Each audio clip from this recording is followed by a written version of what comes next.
অস্ট্রেলিয়াকে প্রথমবারের মতো সিরিজ হারিয়ে পুরস্কারের ছড়াছড়ি বাংলাদেশ দলে।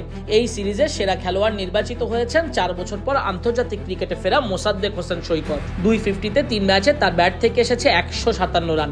এছাড়া বল হাতে নিয়েছেন 2 উইকেট। সবার কাছ থেকে ফুলেল শুভেচ্ছা পেয়েছেন মোসাদ্দেক হোসেন সৈকত।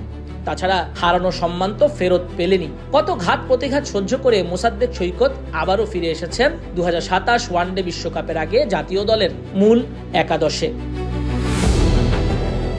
এছাড়া সিরিজের সর্বোচ্চ 6 উইকেট নিয়েছেন মুস্তাফিজুর রহমান শরীফুল ইসলাম তো শেষ ওয়ানডেটায় সুযোগ পেয়েছেন, সেখানেই তুলে নিয়েছেন ফাইফার সহ 6 wicket.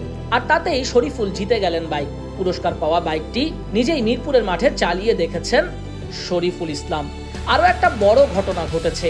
Australian opener Cooper Connolly তো বাংলাদেশ থেকে একরকম ম্যাচটা ছিনিয়ে নিয়েছেন। সিরিজে হোয়াইট ওয়াশ হতে হয়নি অস্ট্রেলিয়াকে। ম্যাচ শেষে অজি ওপেনার কনলি তার পুরস্কার পাওয়া বাইকটি দিয়ে দেন বাংলাদেশের লিটন দাসকে। লিটন দাস সেটা মিরপুর শেরেবাংলার মাঠে দাপিয়ে চালিয়ে বেড়ান। পরবর্তীতে তামিমকে জানান কনলির কাছ থেকে তিনি বাইকটি উপহার পেয়েছেন। কনলির এই বাইকটি প্রয়োজন নেই, তাই তিনি লিটন দাসকে দিয়ে দিয়েছেন। অজি ওপেনার 149 রান করেন। 134 বলের ইনিংসটা সাজান 13-4 6টা ছক্কায়। এছাড়া সিরিজের মোস্ট ভ্যালুয়েবল প্লেয়ার নির্বাচিত হয়েছেন তাওহিদ হৃদয়। তার হাতে উঠেছে বহুদিন পর আবারও বাংলাদেশ দলে গাড়ির পুরস্কার। চেরি ব্র্যান্ডের 35 লাখ টাকার গাড়িটি জিতেন তাওহিদ হৃদয়।